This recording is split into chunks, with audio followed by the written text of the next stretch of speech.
A seguir, pergunte ao doutor. Oferecimento: AP Odontologia Especializada e JL Tintas Automotivas.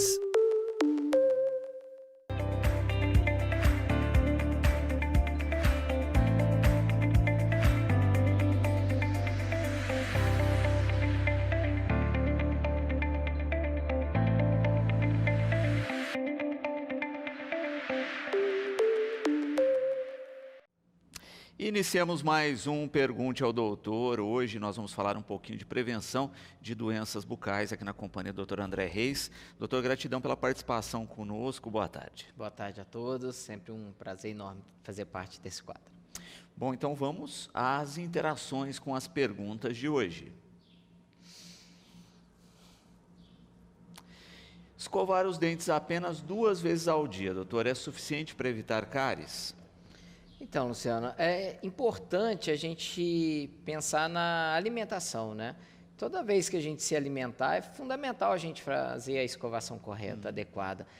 Um dia ou outro foi corrido, às vezes durante um café da tarde não deu para parar, fazer uma pausa e higienizar, eu acabei higienizando mais à noite. Tudo bem, o ideal é que não seja uma rotina, né? Todo dia eu escovo, às vezes de manhã, passo o dia todo sem escovar e vou escovar no fim do dia. Não é um meio muito adequado, não. O ideal é após o café da manhã, almoço, café da tarde e janta. E essa escovação da noite ser muito caprichada mesmo. A gente sabe que uma ou outra durante o dia é meio rápida, faz parte, mas a da noite tem que ser perfeita, com fio dental, com tempo, e aí você vai ter uma saúde bucal bem controlada. Perfeito. Interessante também isso, né? Olha, aquela refeição que teve doces, por exemplo, essas ainda mais prioridade na escovação. Com certeza, muito bem observado, Luciano. Depende também do tipo de alimentação, né? Comi uma maçã, dá para passar um pouquinho, né? Dá para passar, a gente segura, mas doce, refrigerante, então é bom a gente controlar, principalmente essas que tem chocolate, algo mais assim. Perfeito. Mais uma interação aqui no programa. Crianças que ainda têm dentes de leite também precisam da prevenção contra cáries, doutor? Precisa, é fundamental. Os dentes de leite, ele tem uma importância, ele tem uma vida não longa, né? Ele tem um período que ele fica e depois ele é trocado, substituído pelos dentes permanentes, mas enquanto eles estão ali, eles têm uma função muito importante. Então, a gente precisa cuidar deles como se fossem os dentes permanentes. Essa ideia que vai trocar o dente, pode deixar da cárie. Não, porque a cárie ela vai trazer dor para a criança, infecção, e uma infecção a gente sabe que ela pode se tornar até sistêmica, né, e para o corpo todo, e também promover a perda precoce do dente de leite. Ele tem uma função de manter, de cuidar do desenvolvimento do osso ali, e se ele cai muito precocemente, isso vai acarretar em vários problemas no nascimento, na formação dos permanentes. Então, é fundamental cuidar dos dentes descidos. Muito bom. Mais uma participação dos espectadores. Vamos à próxima interação. O que pode ser feito para evitar que os dentes amoleçam com o tempo, doutor? O amolecer dos dentes normalmente está associado a uma condição da sustentação, que é o osso e gengiva.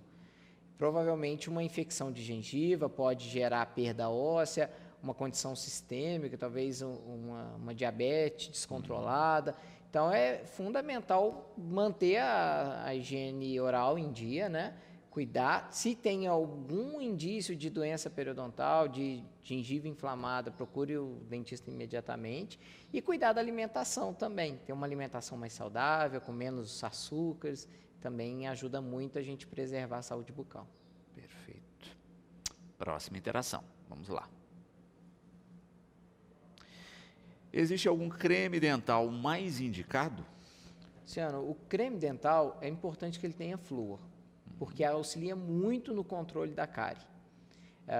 Então, existem outros cremes dentais para talvez mais abrasivos, só que depende muito de uma indicação do dentista. Então, via de regra, evite esses cremes dental que fala que clareia, que tem carvão, porque ele vai ser mais abrasivo.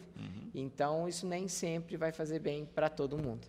Então, é importante usar um creme dental que tenha flúor de 1.000 a 1.500 porções aí, e para que você usando assim, fazendo a escovação mecânica correta, você vai estar garantido aí com a saúde bucal. Muito bom.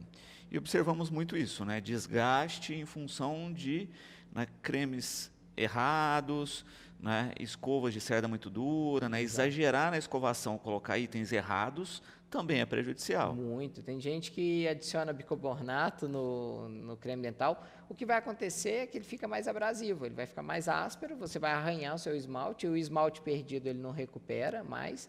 E escovas duras, também é uma falsa ideia que limpa mais. A escova ela tem que ser macia ou ultra macia, depende da característica gengival de cada paciente. Então, tem sim que dar uma atenção ao tipo da escova e também não inventar muito na hora do creme dental. Exatamente. Próxima interação. Vamos a mais uma pergunta. Quem tem diabetes, né, precisa de cuidados extras para prevenir aí as doenças bucais? Precisa sim, Luciano. É fundamental que esteja bem controlada, né, porque a diabetes ela vai afetar diretamente as doenças gengivais. Então, pode auxiliar nas inflamações gengivais, problemas periodontais, e aí vem daquela pergunta anterior. Pode até, em casos mais graves, favorecer um amolecimento de dente, até a perda do dente, né? Então, é muito importante cuidar da diabetes, que ela esteja bem controlada, assim como fazer a correta análise, né, do meio bucal nesses pacientes, para que esteja tudo em dia, tudo em ordem. E é um cuidado redobrado, né? Olha, às vezes a pessoa tem um pequeno sangramento, etc., mas não é diabética, né? Se tem um controle mais rápido disso, né? O diabetes às vezes agrava essas questões. Muito, exatamente. O sangramento gengival por si só, ele tem que procurar o dentista imediatamente, né? E no paciente que tem diabetes, isso vai acelerar muito o processo de perda óssea, de perda gengival. Então, o mais breve possível, procurar o dentista assim que perceber os primeiros sinais. Muito bom. Última interação desse bloco. Vamos a mais uma interação aqui dos espectadores. Bruxismo, doutor, pode ser prevenido ou só tratado quando ele já existe aí? O bruxismo, ele é uma condição de estresse, ele normalmente está associado a estresse, problemas de hábitos noturnos também. Então, assim, não tem muito como a gente preveni-lo. Mas, assim que identificado, quanto antes tratado, melhor. Menos danos causados aos dentes, né? Menos desgastes, menos problemas com fraturas de dentes, ou até mesmo danos à estrutura que suporta o dente, que é o osso e gengiva, porque ele recebe uma força muito exagerada, muito inadequada, que vai trazer perdas ósseas. Então, o bruxismo não tem como ser prevenido, mas quanto antes você identificar, o tratamento é muito bem-vindo. Muitas vezes a prevenção não é ao bruxismo, mas é o que ele causa. Exatamente. Não é? Viu lá que está atritando os dentes com muita frequência, etc., procurar o dentista para fazer as ações paliativas. Exato. Uma dica se no momento que você está em repouso, no momento que você está assistindo a televisão, os seus dentes não podem estar travados. Eles precisam estar entreabertos. Se você está se pegando, mexendo no celular, ou no computador, assistindo uma TV, e está com os dentes travados, isso é um sinal de parafunção. Então, procure o dentista, ele vai poder te auxiliar. Não espera desgastar os dentes para procurar o dentista. Notou esses sintomas de travamento, ou acordou com a boca muito travada, até com a musculatura cansada, também nos procure que a gente pode avaliar e ajudar. E assim, aí sim prevenir os efeitos do bruxismo. Perfeito. Eu vou fazer uma pergunta que chegou dos nossos espectadores aqui online, né, que não estão na nossa tela, que é a seguinte, né? Doutor, boa tarde, é o Ricardo que manda essa pergunta. Minha filha tem agenesia, não é? Primeiro vamos explicar o que é agenesia. A agenesia é a ausência da formação de um dos dentes. Pode ser um dente unitário ou vários dentes, né? Então, não teve a formação de um dente permanente. Quando você faz o raio-x, você vê o dente, muitas vezes tem o dente de leite, mas quando você faz a radiografia, você não encontra ele se formando lá dentro do osso para nascer. Então, esse paciente, infelizmente, ele não vai ter esse dente. Perfeito. No caso aqui, né, são os incisivos laterais superiores, não é? Com a avaliação aí, eles descobriram que a mordida dela é perfeita. Então, a ideia é, né, a possibilidade, né, trazer os dentes traseiros para frente com o aparelho ou implantar quando ela tiver 18 anos, não é? Hoje ela tem 11. Aí eles estão na dúvida do que fazer, né? Pelo alto custo do implante, eles estão optando aí em trazer os dentes para frente, não é? As duas opções são válidas, né? É de fato uma questão de escolha. Sim. É uma decisão difícil de ser tomada, né? Falta bastante tempo para o implante.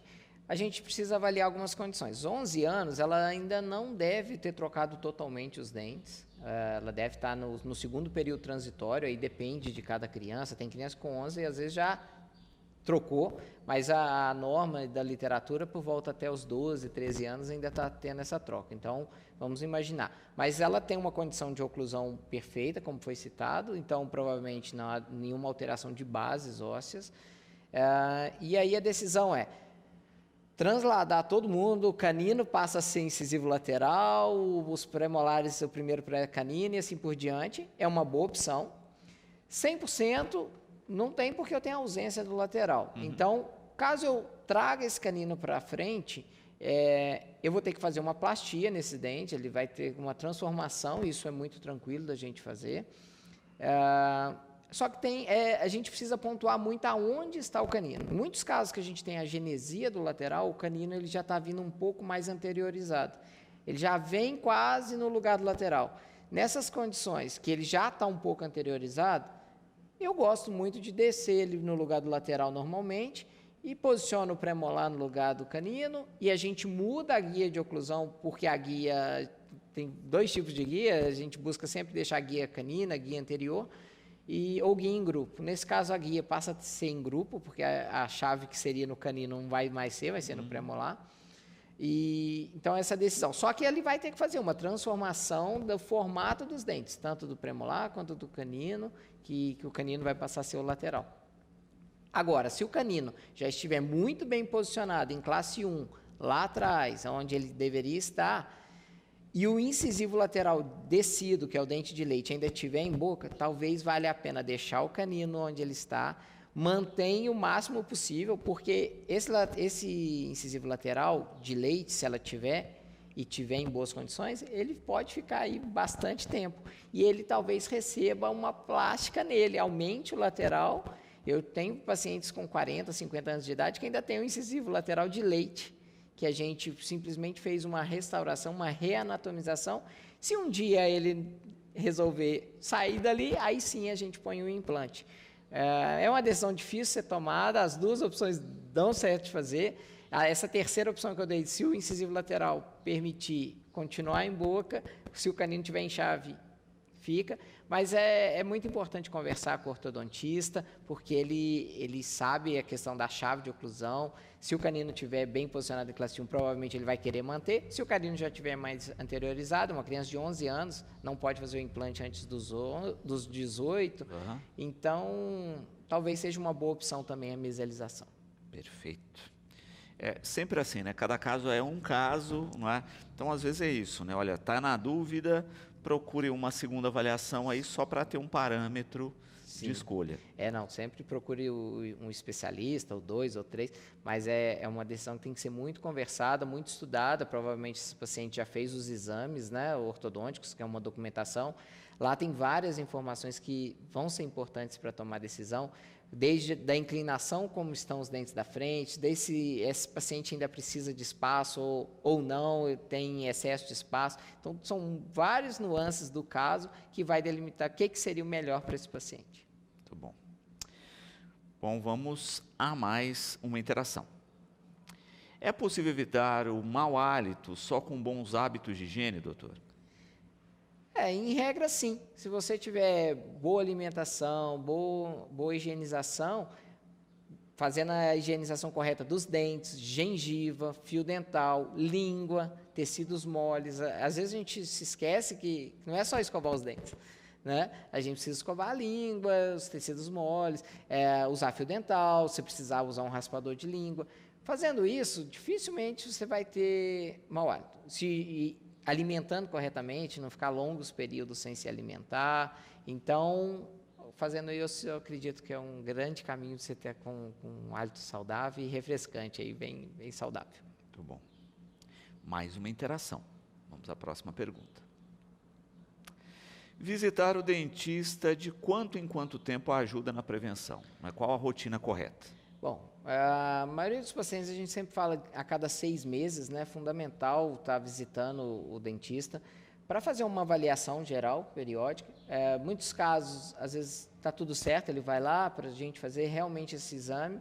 Caso precise de alguma correção, nunca nós vamos ter nada muito grande para fazer, uma limpeza, ou se tiver até no início de cárie, vai estar no início. Então, 6 meses normalmente é bem adequado. Claro, tem pacientes que já têm uma tendência a uma formação de tártaro maior ou alguma dificuldade na higienização, a gente encurta esse período, ou alguns pacientes a gente até alonga esse período, mas em regra 6 meses. Muito bom. Próxima interação, vamos a mais uma pergunta. Bebidas como refrigerante e suco industrializado aumentam o risco de problemas bucais? Aumenta sim, Luciano, e em grande nível, por causa dos açúcares, né? Então, muito cuidado com refrigerante, é algo que a gente toma o dia todo assim e passa, então tem que ter muito cuidado se você ingere muito, né? Como eu sempre digo, a frequência é o pior. Eu tomo esporadicamente, não vamos ter grandes problemas. Agora, tem gente que toma 2 litros por dia e toda hora está tomando, então, e nem toda hora a gente está fazendo a higienização correta. Então, ter muito cuidado. No mínimo ali, ó, não estou com tempo, não vou conseguir escovar, no mínimo uma bochechada para não ficar com resíduo na boca. Isso, o máximo que você puder remover, né? Assim que chegar em casa, faça a higienização. Perfeito. Vamos a mais uma participação. A alimentação influencia na prevenção de cáries e gengivite? Influencia, a gente tem uma boa alimentação, mais reduzida possível de açúcares, né? Vai ajudar muito a gente no controle de cárie e também na inflamação da gengiva. Então, uma correta alimentação, rica em fibras, vai nos ajudar muito. Muito bom. Próxima interação, vamos a mais uma participação de espectadores. Existe uma idade ideal para começar a usar o fio dental nas crianças, doutor? Assim que os dentes irromperem, né? É importante ressaltar que mesmo que o bebê não tenha ainda dentes, a gente precisa fazer a higienização dos rodetes gengivais, pega uma fraldinha umedecida, uma gaze com água filtrada, passa ali, até mesmo para a criança já ter a experiência, se acostumar, que tem que limpar, e criar o hábito. E é a mesma coisa quando começa a surgir os primeiros dentinhos, normalmente os 2 da frente, né, em cima, embaixo, depois do fundo, e nesses dentes o fio dental é fundamental, porque mesmo que tenha um espaço entre eles, a gente precisa descer o fio dental dentro da gengiva, que a gente chama de suco gengival. A gente vem correndo o fio dental pelo dente e ele entra um pouquinho dentro da gengiva, e aí a gente faz aquele movimento de vai e vem, como se estivesse lustrando. Então é fundamental desde que nasceu os primeiros dentinhos. E não machuca, né?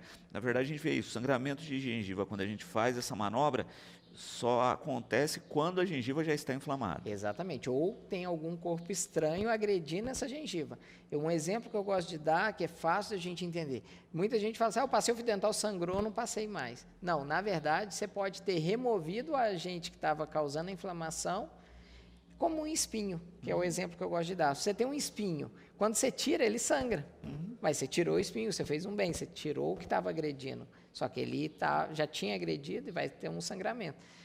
Se persistir o sangramento, aí é sinal que nós estamos com problemas maiores. Então, procure imediatamente. E se você manter o espinho ali, ele vai inflamar, vai complicar cada vez mais, não é? Vai formar pus, etc.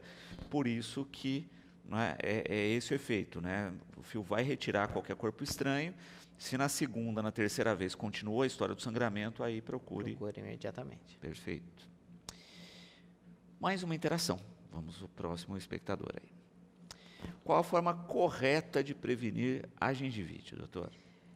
Mantendo os cuidados, né? Boa alimentação, os cuidados de higienização periódicos, corretos, né? Então, escovação, fio dental para tirar a sujeira que fica entre os dentes, que é onde a escova não consegue chegar. O uso indicado corretamente pelo cirurgião dentista de enxaguantes bucais, que eles são diferentes. Raspadores de língua, cuidar também da gengiva, não escovar só o dente, a gente massagear de maneira suave, então força é prejudicial para as nossas gengivas, então é escova macia ou ultra macia. Esses cuidados aí vão fazer uma boa parte aí na prevenção e também cuidar da saúde sistêmica. Então, uma diabetes tem que estar controlada, tudo isso vai ajudar muito a prevenir. E é uma coisa conectada à outra, né? A saúde bucal ajuda na nossa saúde geral, não é? E ao mesmo tempo nossa saúde geral ajuda na bucal. Ajuda muito. A gente tem visto muito pacientes com, às vezes, deficiência de vitamina D, tendo uma dificuldade na recuperação de gengiva, na inflamação de gengiva persistente. Quando a gente pede um exame, normalmente está associado. Já alguns artigos já mostram isso. Então, comprova que a saúde geral, uma e vice-versa, uma está ligada à outra. Muito bom. Mais uma interação. Próxima pergunta. O fio dental realmente é necessário ou só a escova já previne a cárie? Fundamental. O fio dental, ele é o complemento da escova. A escova, ela consegue as faces livres, né? A frente do dente, em cima do dente. Agora, entre os dentes, a escova não chega. E aí tem que ser o fio dental, não tem como substituir. Até porque vai evitar a chamada cárie oculta, né? Aquela que fica entre os dentes que a pessoa não percebe de cara. Exato. Né? E é a pior, né? É a pior porque ela é imperceptível, como você falou. Nós só vamos perceber quando tiver a dor, e aí a dor é um sinal que já estamos perto do nervo, estamos talvez chegando perto de um canal, e ou fraturando o dente, porque ela fica entre os dentes, ela vai comendo por baixo, para abrir em cima, já está uma loja ali dentro. Então, é uma cárie muito perigosa, muitas vezes só identificada com raio-x. Mesmo clinicamente, às vezes é difícil a gente visualizar, principalmente quando ela ainda está pequena. Então, o fio dental é fundamental. Perfeito. Última questionamento aqui, última interação. Quais os sinais podem indicar um problema na gengiva? Legal, isso é muito importante, todo mundo está muito atento a isso. Sangramentos, volume, a gengiva inchada ou vermelha, muito vermelha, né? Normalmente a gengiva ela é mais rosa, um rosa clarinho. Se você tiver com essa gengiva muito avermelhada, arroxeada, é um sinal também de inflamação. Dores na gengiva. Eu acho que esses são sintomas, aí, os principais sintomas que a gente consegue identificar com facilidade. Uhum. E é interessante isso, né? Observar sempre e não protelar, né? Olha, começou a doer, tem algum probleminha, depois eu vejo, isso só vai agravando. É o pior caminho. Muita gente fala assim, eu tenho medo de dentista. A odontologia mudou muito, né? Eu sempre brinco, você que tem medo do dentista tem que ir lá todo mês, porque você nunca vai ter grandes problemas, vai ser sempre muito tranquila a consulta, né? Então, está sempre visitando. Outro sinal também clínico, que você pode ver se está tendo retração da gengiva. A gengiva vai abaixando, vai aparecendo a raiz dos dentes. É um sinal que algo está errado, né? Então, seguindo essas orientações, fazendo as visitas regulares, dificilmente você vai ter problemas. Uhum. E importante isso, né? Muitas vezes a pessoa pensa na questão custo, não é? Mas o custo da visita regular é muito abaixo do que tratar um problema sério depois. Sem dúvida, sem dúvida. Às vezes uma avaliação, a profilaxia já resolve muito, boa parte dos casos. Se você deixa, eu vou dar um exemplo, uma cárie pequena ela tem um custo. Uma cárie maior, ela tem 2 custos, ela é um custo maior. E se essa cárie maior vira um problema endodôntico, um problema de canal, você já tem um problema financeiro maior, porque você vai ter um custo de fazer o tratamento de canal, o custo da restauração é maior, porque é uma restauração maior, e você tem um custo biológico, porque é um dente que tinha uma vitalidade, hoje ele perdeu o nervo, ele perde a vitalidade. E aí vai acarretando outros problemas. Pode vir um escurecimento do dente, depois você tem que gastar com clareamento, e assim por diante. Então, prevenir é sempre muito mais barato, sem dúvida nenhuma. Muito bom. Doutor, gratidão sempre aqui, né, pelos esclarecimentos. Esperamos aí realmente, né, que as pessoas se atentem aos cuidados, tenham uma rotina de prevenção, e a gente aguarda aí o próximo programa. Obrigado, um prazer enorme, sempre muito, muito bom estar aqui com vocês. Obrigado.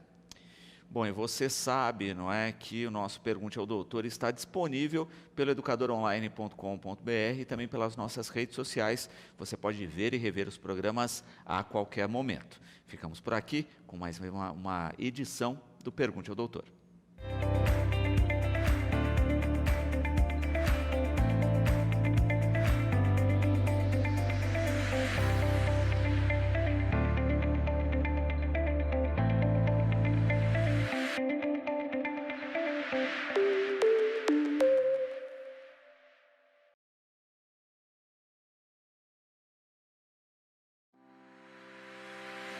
Pergunte ao doutor. Todas as segundas é o dia do dentista. De volta na próxima semana. Oferecimento: AP Odontologia Especializada e JL Tintas Automotivas.